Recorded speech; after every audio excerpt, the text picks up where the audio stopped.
हो सकता है। एक बार गुरु महाराज जी के पास एक प्रोफेसर और लेखक अपनी लिखी पुस्तक की प्रथम प्रति फर्स्ट कॉपी लेकर उपस्थित हुए।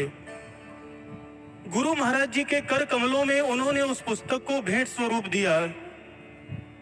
गुरु महाराज जी ने उस पुस्तक को पास पड़ी हुई टेबल पर रख दिया, बस हाथों में थोड़ा उलट पलट कर देखा और फिर प्रोफेसर साहब की ओर हंसते हुए बोले, आपने इस पुस्तक में यह लिखा है, आपने इस पुस्तक में ऐसा भी लिखा है।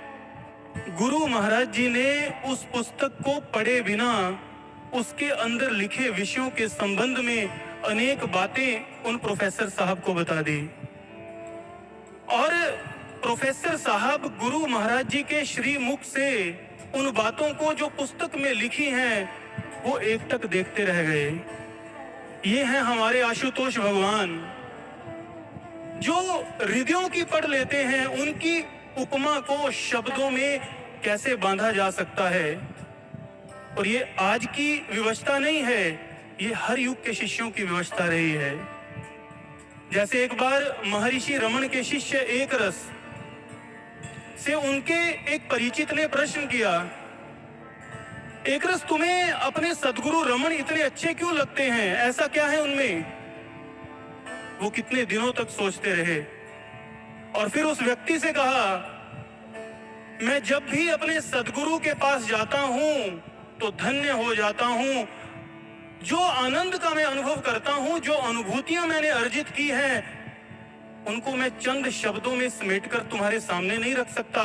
अगर मेरे सतगुरु को जानना है तो स्वयं उनके पास जाओ, स्वतः अनुभूति अर्जित करो। तो उस व्यक्ति ने कहा, भाई चला तो जाऊंगा, तुम तो कोई उपमा दो अपने गुरु को। तब एक रस ने कहा, अगर कोई व्यक्ति इस संसार का महान ग्रंथ लिखकर मेरे सदगुरु के पास आ जाए तो जानते हो उसका अनुभव क्या होगा? वह कुछ ही समय में उनकी सरलता और पावनता से इतना अभिभूत हो जाएगा कि अपना ग्रंथ दिखाना ही भूल जाएगा। उसे गुरुदेव इतनी सर्वश्रेष्ठ कृति लगेंगे जो बिना कलम दवात के सीधे दिल में उतर जाती है। जो उसे पढ़ने आता है उसके हृदय में अंकित हो जाती है। और गुरु भक्तों के हृदय में अपने सदगुरु भगवान के प्रति उठने वाला यह एहसास केवल मात्र एक भावना नहीं है, ये उन भक्तों के जीवन का अनुभव है। जब उन्होंने ध्यान की गहराइयों में उतरकर गुरु की विशालता और विराटता का बोध किया तो उन्होंने पाया गुरु ही अंतरात्मा का चिर संगी है। गुरु हमारे संपूर्ण अस्तित्व का आईना है। गुरु श्वासों का सूक्ष्म स्पंदन है, जिसका संबल लेकर हम दिन रात आगे बढ़ रहे हैं। गुरु एक तड़प है जो मंजिल तक हमें लेकर जाने के लिए सीने में उमड़ती घुमड़ती है।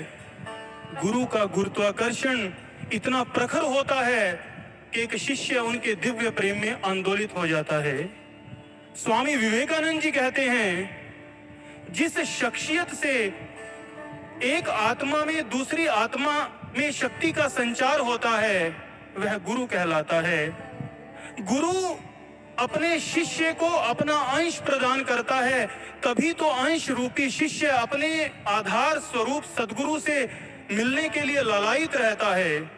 उसके हृदय में एक दाह लगी रहती है, उसके हृदय में अपने सदगुरु भगवान के दर्शनों की प्यास जगी